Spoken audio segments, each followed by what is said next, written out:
नमस्कार दोस्तों, मैं हूं संजय मंडावी और स्वागत है हमारे YouTube चैनल में। तो देखिए, पिछले वीडियो में हमने छत्तीसगढ़ जी के पार्ट 3 कवर किया था और आज के इस वीडियो में हम छत्तीसगढ़ जी के पार्ट 4 कवर करेंगे। तो अगर आपको वीडियो पसंद आएगी तो आप वीडियो को लाइक कीजिएगा, अपने दोस्तों को शेयर कीजिएगा और हमारे YouTube चैनल मंडावी एजुकेशन को सब्सक्राइब कीजिएगा। तो चलिए शुरू करते हैं आज का वीडियो।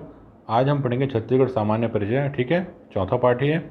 अब देखिए, यहाँ पर स्थापना हुई है 1 नवंबर 2000 को। तो ध्यान पे रखिएगा कि छत्तीसगढ़ की स्थापना हुई है 1 नवंबर 2000 को। उसके बाद देखिए, यहाँ पर छत्तीसगढ़ का मातृ राज्य है मध्य प्रदेश। तो ध्यान पे रखिएगा, मध्य प्रदेश क्या है, छत्तीसगढ़ का मातृ राज्य है, मतलब छत्तीसगढ़ जो है वो मध्य प्रदेश से अलग होकर बना है। उसके बाद देखिए, अगला है राज्यसभा सीटें। तो 5 राज्यसभा सीटें छत्तीसगढ़ में। उसके बाद देखिए, यहाँ पर लोकसभा सीटें जो हैं वो 11 हैं, जिसमें एसटी में मतलब अनुसूचित जनजाति में 4 हैं, एससी में 1 है मतलब अनुसूचित जाति में 1 है, और अनरिजर्व में 6 सीटें हैं। उसके बाद देखिए, छत्तीसगढ़ में कुल सांसद जो हैं वो 16 हैं, जिसमें लोकसभा में 11 हैं और राज्यसभा में 5 हैं। तो आप ध्यान पर रखिएगा। अगला यहाँ पर देखिए, विधानसभा सीटें जो हैं वो 90 हैं, ठीक है, छत्तीसगढ़ में, जिसमें एसटी में 29 मतलब अनुसूचित जनजाति में 29 है, एससी में 10 है मतलब अनुसूचित जाति में 10 सीटें हैं, और अनरिजर्व में 51 सीटें हैं। अब यहाँ पर देखिए, अगला उच्च न्यायालय जो छत्तीसगढ़ का है, मतलब जिसे हाईकोर्ट बोलते हैं, वह बिलासपुर में है और यह देश का 19वां उच्च न्यायालय है। ध्यान रखिएगा कि छत्तीसगढ़ का उच्च न्यायालय जो है वो बिलासपुर में है। उसके बाद देखिए, यहाँ पर रेलवे जोन जो है वो दक्षिण पूर्व मध्य रेलवे जोन है, ठीक है, यह बिलासपुर में है और यह देश का 16वां क्रम का रेलवे जोन। तो आप ध्यान रखिएगा कि दक्षिण पूर्व मध्य रेलवे जोन छत्तीसगढ़ का रेलवे जोन है जो बिलासपुर में है और यह देश का 16वें क्रम का रेलवे जोन है। अब आगे बढ़ते हैं। आगे देखिए, यहाँ पर राजस्व मंडल का जो मुख्यालय है छत्तीसगढ़ का वो बिलासपुर में है। तो आप ध्यान रखिएगा कि बिलासपुर में क्या है, राजस्व मंडल का मुख्यालय है। तो देखिए, यहाँ पर बिलासपुर बहुत ही इंपॉर्टेंट है, अधिकतर नाम देखिए यहाँ पर बिलासपुर का ही आ रहा है, तो आप ध्यान रखिएगा। उसके बाद देखिए, यहाँ पर शासकीय मुद्रणालय जो है वो राजनांद गांव में है, ठीक, तो ध्यान रखिएगा, राजनांद गांव में शासकीय मुद्रणालय है। उसके बाद देखिए, यहाँ पर छत्तीसगढ़ देश का 26वां राज्य है। तो आप ध्यान रखिएगा, भारत का जो 26वां राज्य वो क्या है, छत्तीसगढ़ है। अब यहाँ पर देखिए, देश का 27वां जो राज्य है वो उत्तराखंड है, ठीक है, जिसकी स्थापना हुई है 9 नवंबर 2000 को। ध्यान रखिएगा। उसके बाद देखिए, यहाँ पर झारखंड जो है वह देश का 28वां राज्य है और यह इसकी स्थापना हुई है 15 नवंबर 2000 को। उसके बाद देखिए, यहाँ पर 29वां राज्य जो देश का है वह है तेलंगाना, जिसकी स्थापना हुई है 2 जून 2014 को। तो आप ध्यान पर रखिएगा। अब यहाँ पर देखिए, आगे बढ़ते हैं। राज्य निर्माण समय जो है वह 9वीं पंचवर्षीय योजनाओं के दौरान हुआ है, मतलब छत्तीसगढ़ का जो राज्य निर्माण है वह 9वीं पंचवर्षीय योजना जब चल रही थी तब हुआ है। और यह 9वीं पंचवर्षीय योजना कब से कब तक चल रही थी, तो 1997 से 2002 तक 9वीं पंचवर्षीय योजना चल रही थी। अब यहाँ पर देखिए, अगला है छत्तीसगढ़ की जो राजधानी है वो नया रायपुर है। तो आप ध्यान रखिएगा, पहले रायपुर बोलते थे पर अब नया रायपुर जो है वो छत्तीसगढ़ की राजधानी है। उसके बाद देखिए, छत्तीसगढ़ राज्य हेतु अधिनियम जो है वह मध्य प्रदेश राज्य पुनर्गठन अधिनियम 2000 से क्या हुआ, छत्तीसगढ़ राज्य का निर्माण हुआ है। तो इस तरीके से क्वेश्चन बन सकता है कि किस अधिनियम के द्वारा छत्तीसगढ़ राज्य का निर्माण हुआ है, तो मध्य प्रदेश राज्य पुनर्गठन अधिनियम 2000 के द्वारा छत्तीसगढ़ राज्य का निर्माण हुआ है। ध्यान रखिएगा।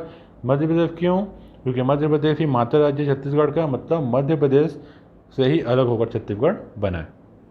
अब यहाँ पर देखिए, अगला ब्रेल लिपि प्रेस जो है वो तिफरा बिलासपुर में। तो आप ध्यान रखिएगा कि तिफरा बिलासपुर में क्या है, ब्रेल लिपि प्रेस है। उसके बाद देखिए, अगला यहाँ पर देखिए, सबसे बड़ा संभाग जो है क्षेत्रफल की दृष्टि से वो बस्तर है, ठीक है, जिसमें 7 जिला आते हैं। तो आप ध्यान रखिएगा कि बस्तर में 7 जिला आते हैं और यह छत्तीसगढ़ का सबसे बड़ा संभाग है क्षेत्रफल की दृष्टि से। अब यहाँ पर देखिए, छत्तीसगढ़ का क्षेत्रफल देश के कुल क्षेत्रफल का कितने प्रतिशत है, तो 4.14%। तो आप ध्यान रखिएगा कि 4.14% जो है वो छत्तीसगढ़ का क्षेत्रफल है देश के कुल क्षेत्रफल का। तो देखिए, यहाँ पर अगला है, छत्तीसगढ़ का क्षेत्रफल मध्य प्रदेश के कुल क्षेत्रफल का 30.45% है। तो आप ध्यान रखिएगा कि छत्तीसगढ़ का जो क्षेत्रफल है वह मध्य प्रदेश के कुल क्षेत्रफल का कितना है, 30.47%। अब यहाँ पर देखिए अगला, क्षेत्रफल के आधार पर भारत संघ में स्थान जो है वो 10वां है। ठीक है, तो छत्तीसगढ़ का जो स्थान है भारत संघ में वो क्षेत्रफल की दृष्टि से 10वां है। और यहाँ पर देखिए क्षेत्रफल की दृष्टि से पहले नंबर पर है राजस्थान, दूसरे नंबर पर है मध्य प्रदेश, तीसरे नंबर पर है महाराष्ट्र, चौथे नंबर पर है उत्तर प्रदेश, पाँचवें नंबर पर है जम्मू कश्मीर, छठवें नंबर पर है गुजरात, सातवें नंबर पर है कर्नाटक, आठवें नंबर पर है आंध्र प्रदेश, नौवें नंबर पर है उड़ीसा और 10वें नंबर पर है छत्तीसगढ़। तो आप ध्यान पे रखिएगा। ठीक, इस तरीके से आप बना सकते हैं। देखिए याद करने का तरीका मैं आपको बता रहा हूँ कि देखिए यहाँ पर जैसे यहाँ पर अपन जितने भी वो हैं राज्य हैं उनके पहले अक्षर को हम ले लेते हैं। जैसे कि यहाँ पर देखिए राज से राजस्थान तो रा लिख दिए, म, ठीक, मध्य प्रदेश का म आ गया, उसके बाद देखिए राम हो गया, उसके बाद देखिए म, महाराष्ट्र का म ले लिए, उसके बाद देखिए यहाँ पर ऊ ले लिए, ज ले लिए, गुजरात का गु ले लिए, ठीक है, कर्नाटक का क ले लिए और आंध्र प्रदेश का अ, उड़ीसा का उ और छत्तीसगढ़ का छ ले लिया। अब आप देखिए ये जो अक्षर है इन्हें आप अपने हिसाब से सेटअप करके आप याद रख सकते हैं। ठीक, ये याद करने का तरीका है। अब यहाँ पर देखिए अगला है, भारत के क्षेत्रफल विश्व के कुल क्षेत्रफल का 2.11% है। तो आप ध्यान रखिएगा भारत का जो क्षेत्रफल है वो विश्व के कुल क्षेत्रफल का कितना है, 2.11%। तो आप यहाँ पर देखिए आप ध्यान रख सकते हैं कि जो छत्तीसगढ़ है वो भारत के क्षेत्रफल का कितना प्रतिशत है, इसका दुगुना है, मतलब 4.14% है। और भारत जो है वो विश्व के कुल क्षेत्रफल का 2.11% है। अब यहाँ पर देखिए अगला है, छत्तीसगढ़ का जनसंख्या देश की जनसंख्या का 2.11% है। देखिए और 16वां स्थान है। तो यहाँ पर देखिए बहुत ही ध्यान से कि छत्तीसगढ़ की जो जनसंख्या है वो देश की जनसंख्या की कितनी है, 2.11% है। ठीक है, और 16वें स्थान पर रखता है छत्तीसगढ़ जनसंख्या की दृष्टि में। तो यहाँ पर देखिए भारत का जो क्षेत्रफल था वो विश्व के कुल क्षेत्रफल का कितना था, 2.11%। और वहीं पर सेम देखिए यहाँ पर जनसंख्या की दृष्टि से अगर बात की जाए तो छत्तीसगढ़ की जनसंख्या देश की जनसंख्या का 2.11% है। तो दोनों एक ही नंबर है। तो आप ध्यान रखिएगा, याद करने में आसानी होगी। अब यहाँ पर देखिए अगला है, सबसे बड़ा जिला क्षेत्रफल की दृष्टि से अगर बात की जाए तो राजनांदगांव है। ठीक है, जिसमें 27 जिलों के अनुसार यहाँ पर गणना की गई है। तो ध्यान पर रखिएगा कि सबसे बड़ा जिला क्षेत्रफल की दृष्टि से छत्तीसगढ़ में कौन सा है, तो वह राजनांदगांव है। उसके बाद देखिए यहाँ पर सबसे छोटा जिला जो है वो क्षेत्रफल की दृष्टि से वो है दुर्ग, 27 जिलों के अनुसार, मतलब छत्तीसगढ़ में कुल 27 जिले हैं। तो उन जिलों के अनुसार यहाँ पर देखिए, और ये क्या बदलते रहते हैं, आने वाले समय में ये बढ़ते जाएंगे। ठीक है, तो ये मतलब एकदम कंपलसरी नहीं है कि 27 जिले ही हैं, आगे बढ़ भी सकते हैं। ठीक, तो यहाँ पर देखिए सबसे छोटा जिला जो हमें याद करना है वो ये है कि सबसे छोटा जिला जो है क्षेत्रफल की दृष्टि से वो है दुर्ग। अब यहाँ पर देखिए बहुत ही इंपॉर्टेंट बात कि अगर आपको वीडियो पसंद आई होगी तो आप वीडियो को लाइक कीजिएगा, अपने दोस्तों को शेयर कीजिएगा और हमारे यूट्यूब चैनल मंडावी एजुकेशन को सब्सक्राइब कीजिएगा। साथ ही साथ हमारे टेलीग्राम चैनल को ज्वाइन कीजिएगा, हमारे फेसबुक पेज को भी लाइक कीजिएगा। लिंक जो है वो आपको डिस्क्रिप्शन में मिल जाएगा। और अगर किसी भी प्रकार का डाउट होता है आपको वीडियो से रिलेटेड तो आप मुझे कमेंट बॉक्स में कमेंट कर सकते हैं। और एक इम्पॉर्टेंट बात कि आप वीडियो को कम से कम 2 बार देखिए, जिससे आपको चीज़ें अच्छी तरीके से समझ में आएगी और आप चीज़ों को ध्यान पे रख पाएंगे। चलिए आगे बढ़ते हैं। आगे देखिए सबसे बड़ा जो तहसील है वो है पौड़ी उपरोड़ा जो है कोरबा में। तो ध्यान पे रखिएगा कि पौड़ी उपरोड़ा कोरबा जो है सबसे बड़ा तहसील है छत्तीसगढ़ का।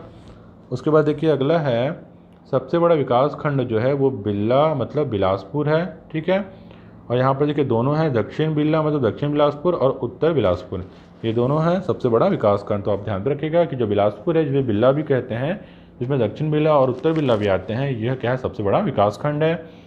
उसके बाद देखिए यहाँ पर सर्वाधिक तहसील वाला जिला जो है वो जांजगीर चांपा है। ध्यान रखिएगा, इसमें कुल 10 तहसील हैं। तो देखिए जांजगीर चांपा क्या है, सर्वाधिक तहसील वाला जिला छत्तीसगढ़ का, जिसमें 10 तहसील हैं।